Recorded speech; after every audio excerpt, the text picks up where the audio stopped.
I want to thank you for, start that again.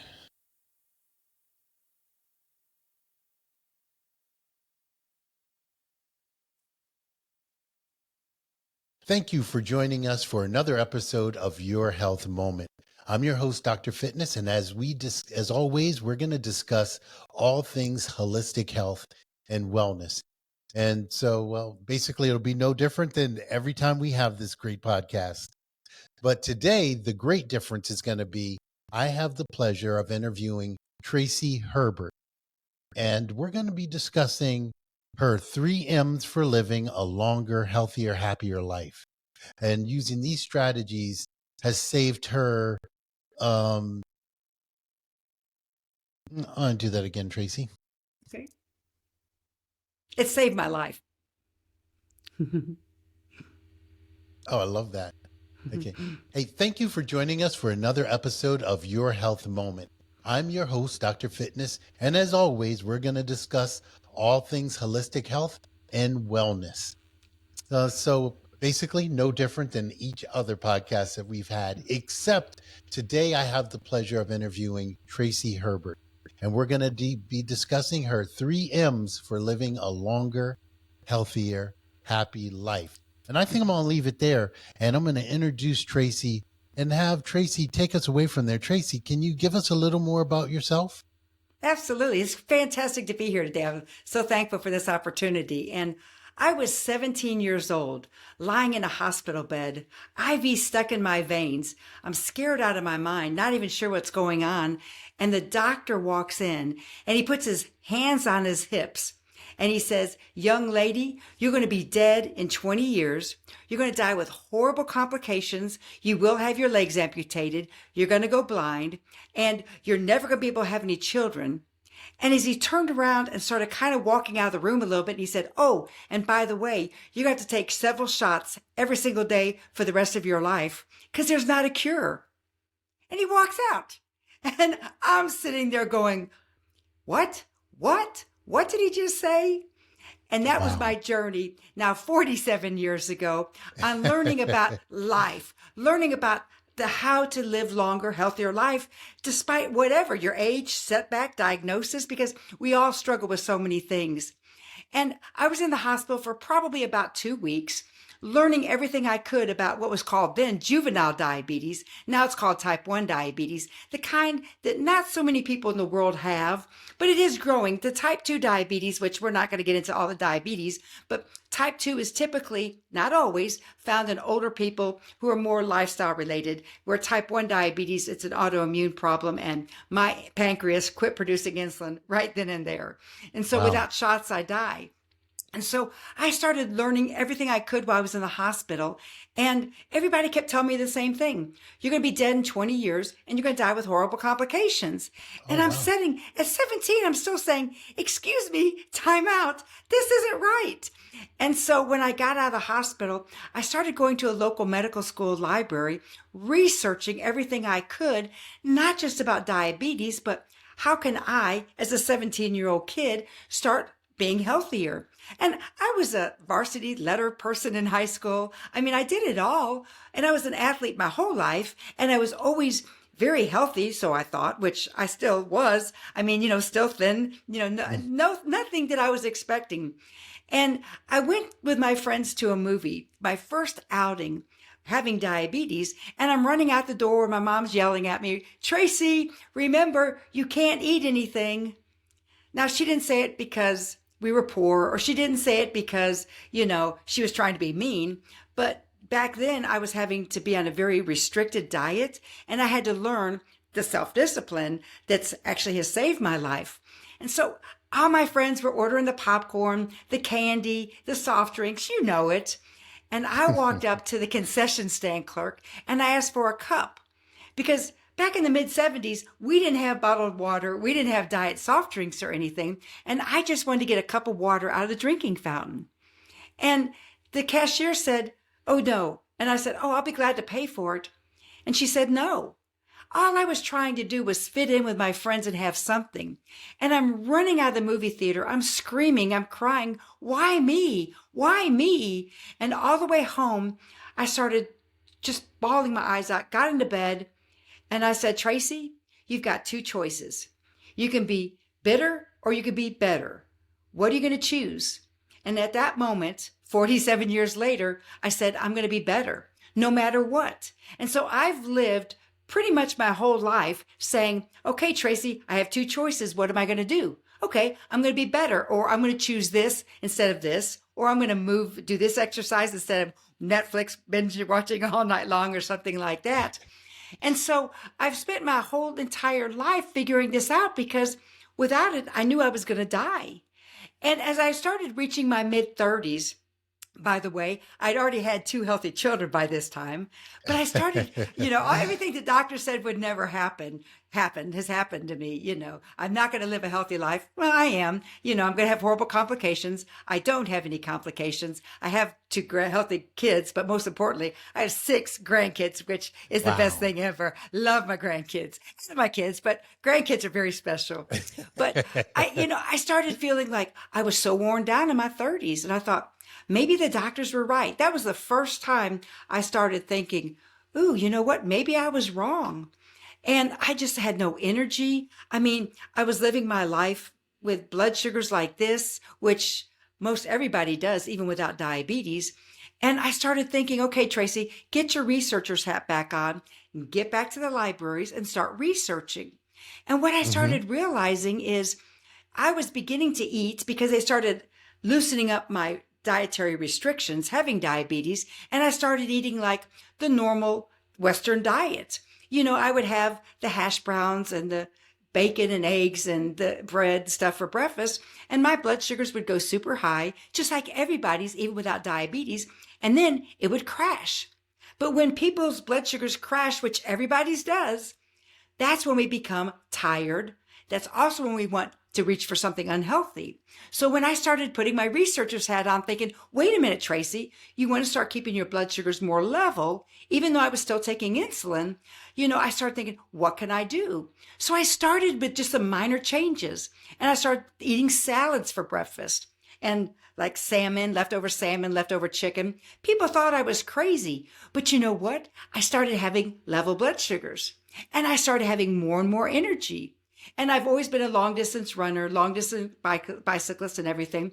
But I started getting into more, also doing those, but I started doing more meditation, more yoga, and started letting my body relax. Instead of always pushing to the next race, I started spending more time relaxing, and I started having more and more energy. And it was so funny because my doctor started asking me, what are you doing? First of all, because this is working amazingly well. And he was the one that encouraged me to write my first book because he said, Tracy, you've got to get this information out there. He was a brilliant physician. He is now retired because this is 47 years we're talking about. But he said, you've got to get this information out there because people with or without diabetes need to know this. And to me, it was just, well, this is common sense. And he's like, no, you're spending all your time researching. So I would take articles to him that I was researching, and he would say, wow, I never knew that. And he'd say, give me more research. So I'd send it to him. But the great thing about him was he would start showing other patients this. So then I started writing my book, and I thought, why am I still alive? When you start really doing, when you write a book especially, you start doing a lot of self-reflecting. But when you start reflecting on your prior life and what you've been doing, things start popping up. And I started thinking, okay, mindset is so important. So that became my first M, was having the right mindset, knowing I could take control. I can choose what I want to do. And so back to when I was 17, all my friends were eating pizza one day. And that's what you did as a high school senior. And I started thinking about, well, how can I keep myself from being so tempted? Because it was really hard to turn down pizza. And so I'd imagine, it's so horrible. And I'd start imagining rats using the restroom, running across the pizza. Pretty disturbing, but you know what? I didn't want that pizza anymore. And so that was all a mindset thing. So as I started developing from about the mid 30s now into my mid 60s, I started developing all these habits, and it all boils down to having the right mindsets. And then the second M is mouth.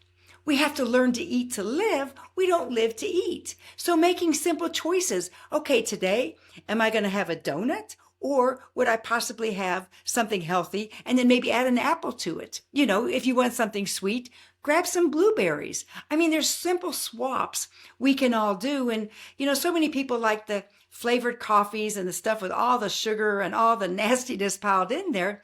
But I drink a lot of green tea because green tea is known to reduce heart risk disease. And so I'm a big green drinker proponent. Don't put sugar in it, but just start drinking green tea, making one swap from eating or drinking a sugary coffee house drink to having, a true a cup of really good organic, green tea. So mindset made me start thinking about my mouth. Then the mouth, that's when I started noticing the big difference in my energy, like I mentioned earlier. I started eating to live, not living to eat. And then the third M is move. And we have to get off our chairs and move more. And so when you have those three M's together, if you have the right mindset, more than likely you're going to eat healthy.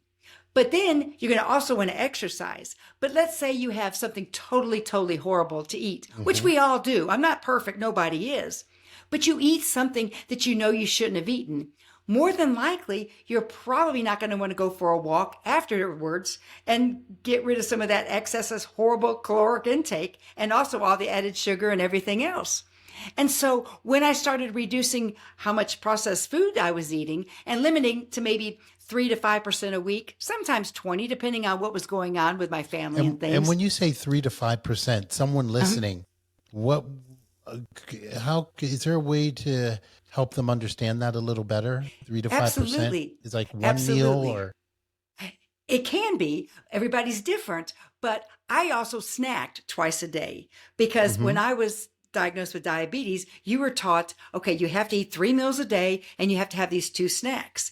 What I started doing is reaching for like a bag of potato chips or some crackers for my snack, instead of reaching for some celery or some carrots or something, just, fresh vegetables. So when I say 3 to 5%, sometimes for me, that's not a whole week of not having any processed snacks or no processed snacks. And then maybe 1 dinner or 2 lunches, or sometimes now, I don't recommend this if you have diabetes, but most days of the week now, I do intermittent fasting.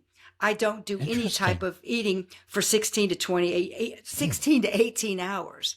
Oh, now, that's fantastic. I know. And now, again, I don't recommend this with anybody on insulin or lowering diabetes or lowering blood sugar medication, but I've been able to work because I've been doing a lot of things over my life. And I also wear technology that shows me what my blood sugars are and how much, insulin I need to take and things like that. So I don't eat typically breakfast. And when I do, I make it, we do a green protein shake where we put a lot of spinach and things like that, arugula, whatever we have in our refrigerator, and some protein powder, an avocado, and then a little bit of almond milk. And that's what we have for our shake. And so we're getting our healthy fats, we're getting all of our greens, and then we're getting some, almond milk, which doesn't have any sugar. The kind I buy doesn't have any sugar, but there's just reducing the sugar for me is critical. But now more and more research is showing to lower your risk of heart disease, to lower your risk of cancer, to lower your risk of arthritis, cut out the sugar. But we didn't know that back when I was diagnosed. So what I say, I typically do 3 to 5% a week of, a little bit of cheating here and there. So it's going to be like maybe instead of having a sweet potato for a meal, I may have mashed potatoes instead. Because to me, that's a big cheat because it spikes my blood sugar quicker. And so things like that. But what I highly recommend to, especially to people that are viewing and watching and listening is, make one swap.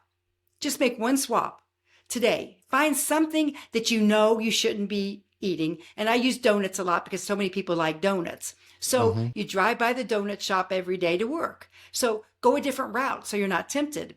And then one day just say, I don't want a donut. And then don't eat a donut. Find something else that gives you pleasure, but it's good for your body, not going to kill you like donuts will do. But then the next day, do the same thing and add one more thing. Because what happens when we start making too many changes at once, we're not going to stick with it. And so that's what's so important. But going back to why I had gotten back into a little bit more processed food a couple of years ago to celebrate my diagnosis of diabetes of 40 years, I rode my bicycle from San Francisco Golden Gate Bridge to New York City, the Brooklyn Bridge. And Wow. that's 3,527 miles. So I don't take things lightly. I go all in for everything. But Wow. then, How many then I, miles did you ride each day? okay, that's a question everybody asks. It varied every Oh day, my God. Oh, every okay. day. Because there's several reasons why. The first reason, and I'm going to use Wyoming a lot, and anytime I talk about my trip across the United States, because Wyoming, I rode on the interstate the whole time because there's no back roads to go across Wyoming. So I rode on Interstate 80, and while I was riding on there, every 76 miles, there's a rest stop. So that's where I would stop in Wyoming every 76 miles. It'd be like, go here and then go here, spend the night and then Neat. go here. And then what we did Oh, was that's cool. my husband and I bought an RV, a recreational vehicle. And then what I did was, because I had to have my insulin in controlled environment, so I couldn't just ride my bicycle and carry my insulin with me because I didn't want the insulin and the heat and the cool. It would have been horribly. It would have ruined. And so what we did was we bought an RV so we could keep my insulin in the refrigerator. And then I'd leave in the morning. I'd get on my bicycle and I'd say I'm going for a bike ride. Just like we do, just like these small little steps that I was talking about with food and everything else. I didn't leave the Golden Gate Bridge saying, I've got 3,527 miles. No, I'm going for a bike ride because I would have been overwhelmed. But every day, every inch, I got closer and closer. And that's what's so important about health. It's not all or nothing. You get on your bicycle and you go for a little ride, or you walk around the block and go for a ride. And I have to share the story if it's okay with you. No, it absolutely is. Because I met a lady in Sacramento, which was on, I can't remember, I think it was on day 2 or 3, I can't remember, because I did a TV appearance just before I met her.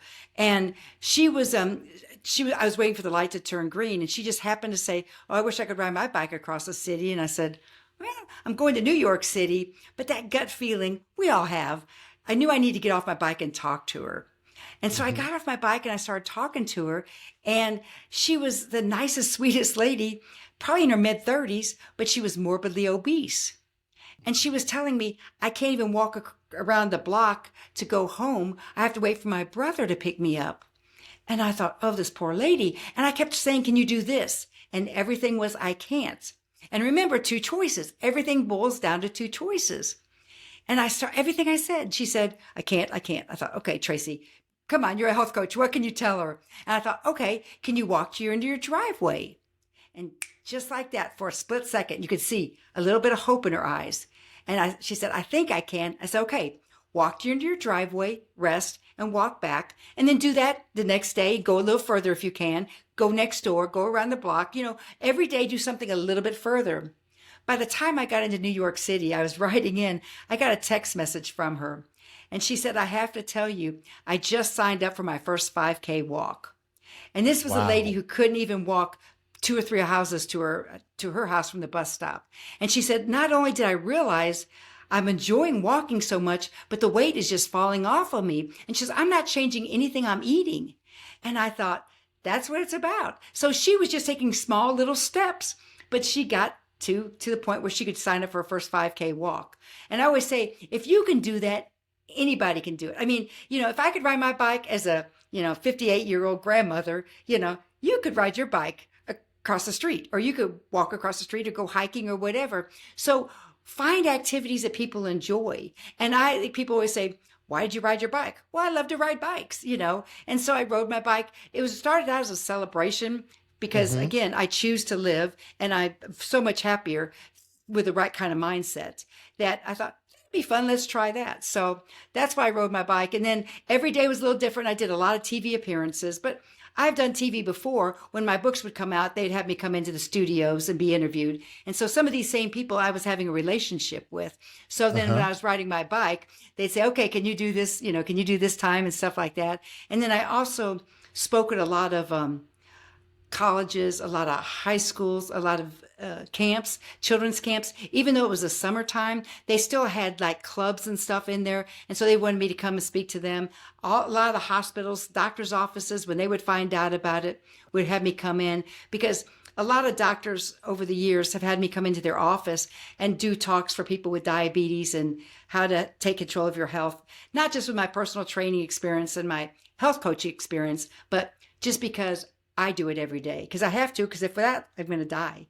And so every day was a totally different day on the bike ride. I ended up spending the last 4, 5, 6 days in New Jersey waiting to finish my ride in New York, because I finished on the Dr. Oz show. And because of their taping schedule, I had to kind of wait for them, which again, the purpose was to provide hope for people, Wow, because yes. that's why I named my book, the second book, Ride for Hope, because without hope we have nothing. And I didn't have hope at 17. And so I had to learn how to develop the hope that I have now and I've had throughout my life.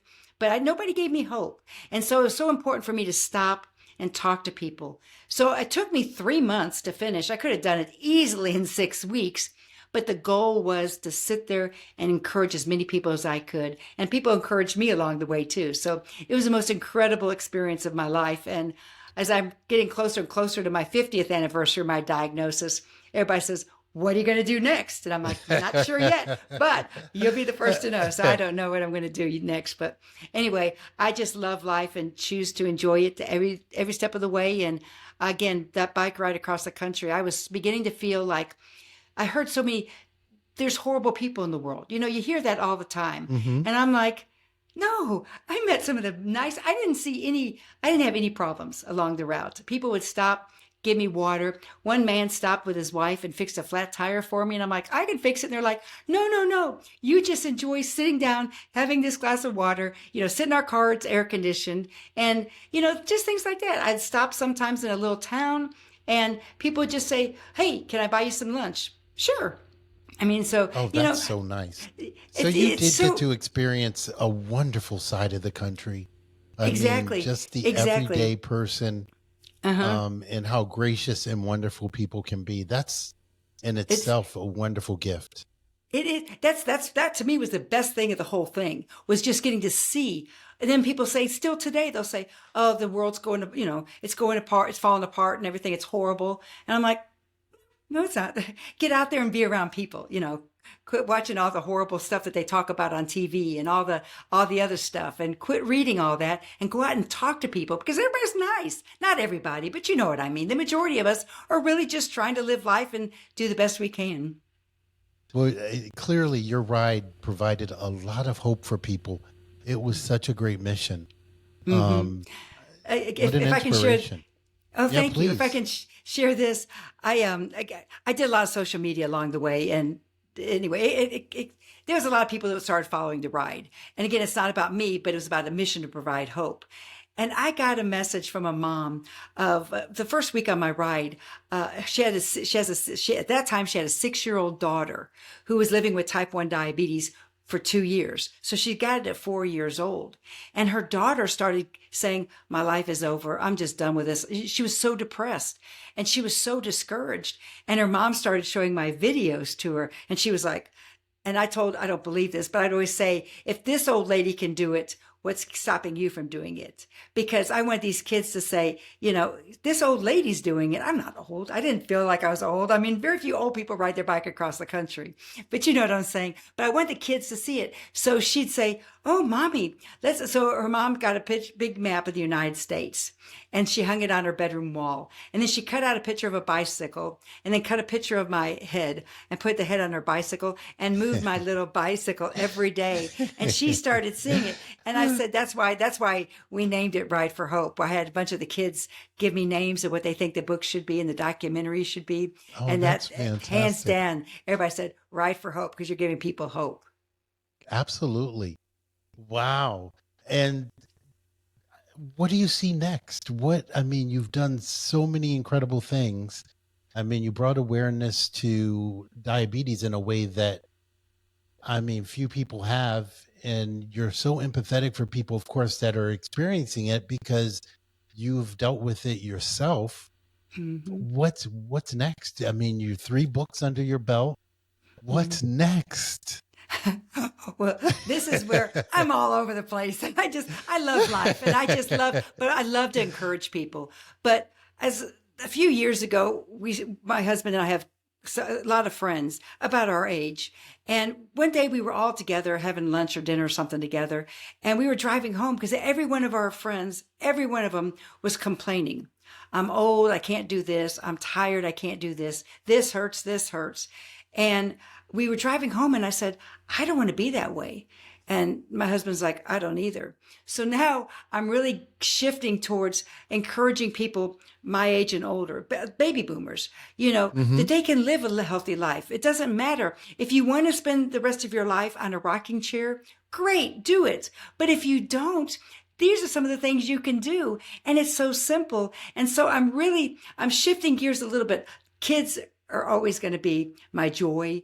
But I also, on the other end of the world, the spectrum, we have the young kids, but then we have the older people that are giving up on life. And I'm like, don't give up. Don't give up. And there's a really interesting research paper that they did. I believe it was in the 90s. I should have had that. I'm going to give you the information anyway, because it's so fascinating. It was only 10 people in the nursing home. So it's really not even a certified study, but it's so impactful when you hear the story. They took 10 people and all they did was give them a few weights, just small little light weights for their legs and their arms. And they were teaching them some of the things to do. They were all bedridden. Every one of them was bedridden. By the time this study ended, it was only 3 months long. So it wasn't a very long study, but 3 months, if old people, 90 and older, I didn't say 90 and older, 90 and older in a nursing home, in a bed, can't get out, can make changes than anybody can. But 6 out of the 10 were able to walk to the dining room and have a meal with their friends. And social isolation is critical for everybody. That's not good for our mental well-being at all. And then 2 were able to get and do their wheelchair still, but they could go to the dining hall. So at least they weren't eating in their rooms. And then the other 2 stayed in their rooms. They couldn't get out still. But the point is that, the majority of the people, 8 out of 10, were able to go to the dining hall and eat a meal with their friends instead of being stuck in their room. And so at 90 and older, if they can do it, same thing. If this old lady could ride her bike across the United States, anybody can make a change. You just got to figure out what you want to do. That's what it's about, is finding out what you want to accomplish and then do it. Make ways, make steps. You can do it. Now, you've been coaching people for a long time. Yes. Yeah. So when you find someone that's having a hard time, making that commitment to themselves to move or to do things, how have you found is the best way to support them? Sometimes, not sometimes. For me, it's all the time. You have to keep digging and asking the questions. The most important thing is, why do you want to make the change? People don't call me just because they want to do something. They don't know what they're calling me for or reaching out to me. They don't physically pick up a phone and call me, but they don't know why. They know they need to do something, or maybe their doctor told them they need to do something, or maybe their spouse or friends or kids or family or whomever. But the point is, if a doctor or a spouse or a friend tells you you need to make those changes, you're probably not going to be successful. So I start really digging deep and asking those questions. And I keep saying, why? Why? I mean, sometimes it's 20 times. Why do you want that? And then eventually it finally boils down to their real reason for wanting to work with me and get healthy. Because if you just say, oh, I want to lose weight for a class reunion or something, or I've got a vacation coming up, I don't work with those kind of people, because that's not healthy and they're not going to make the change forever. This is not about weight loss. It's not about getting strong. It all is important, but the most important thing is living the rest of your life healthy. Because again, I'm not going to spend the rest of my life on a rocking chair. I'm not going to do it. That's not what I want to do. And most people don't. That's why I use the rocking chair now. I can't imagine you in a rocking chair, actually. Well, your husband must be so wonderful to share in like some of these missions with you, like being in a motorhome and going across the country. Is he in health and wellness as well?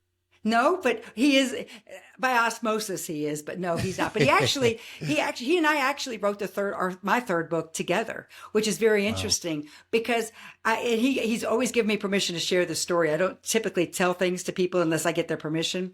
But about 20 years ago, he was on 3 different medications. He was 40 pounds overweight, and I would, simply, subliminally say, you may want to try this, but then you don't want to tell your spouse that. And so he just gradually started making some changes and then started riding. The first time we rode bikes together, he couldn't even ride a full mile. And now he's riding 25, 30 miles at a time with me. But he's always making the changes himself. But then he's beginning to ask questions. But the nice thing is for 20 years, he's been off all medication. He's almost 70. I mean, he's in his late 60s. I'm in my mid 60s. But the thing is, he's kept off his medication and he's kept off the weight. And he's like, this is so simple. Why didn't I pick this up earlier? I'm like, it was your choice. Again, you got to know your why. But as his knees started getting achy and, his hips started bothering him and things like that, he knew I don't want to spend the rest of my life, sitting on a rocking chair. We use that example because we backpacked to the bottom of the Grand Canyon. We just completed that trip again a couple of months ago where we carry all of our clothes, all of our food. We hike to the very bottom of the Grand Canyon, spend a couple of nights, and we hike back out. But the first time my husband and I ever did that, we did that in our 40s the first time. And Wow. we met a couple at the bottom who was 84 and 86. And they were the greatest couple in the world. So we use them as our role model. So when we start feeling like, oh gosh, my back hurts today, I'm not going to go for a run or a walk. Oh, no, I am. Remember our 84 and 86-year-old friends. Oh, that's And really so quick, he's kind of cool. he's just changed from this side all the way over here, and now he's as healthy as I am. And what's so funny is our kids, they're always like, we can't keep up with y'all. And our Oh, grandkids are always like, okay, we know if Papa and Mimi are involved, we're going to do something crazy and active. oh, that's fantastic. I mean, Mm, so you see your desire for health just kind of continuing to go through generation and generation. It's mm-hmm. having an Yeah. impact on your grandchildren, even. Yes. Yes. And That's if we can reach wonderful. the kids, you know this, I mean, you're an expert, but if we can reach the kids, then they have a much better outlook on life for their health than what they do if they don't. And what's so sad is so many children now are being diagnosed with type 2 diabetes, which used to be called adult onset. It's because so much time is spent in front of the TV, computers and all that. And so when we start with the kids, we eventually will get up there to the parents, and then from the parents, then the grandparents, and it's a generational thing. It can either be a curse or a blessing, and what is it going to be? Well, you know what? That sounds like a really good place to leave this. And we're going to leave it at being a blessing. It's a blessing to be able to share the gifts of good health and things that everyone can do, no matter where you are on that Mhm. health continuum, to move in a direction of for to be being more healthy. So Tracy Herbert, I'd like to thank you for joining me today. And I want to thank the listeners for tuning in to another episode of Your Health Moment. I look forward to talking to you again next week. Take care and goodbye for now. Tracy, thank you so much. Oh, thanks. That It's was been a blessing. fantastic. Oh my God, you are amazing. Well, every day's a gift. When you have an extra day of life, you just say, what am I going to do today to help somebody else, Mhm. Because in No, the fitness industry, if we don't do it, nobody else is. If we don't encourage people, nobody's going to do it. it's so true.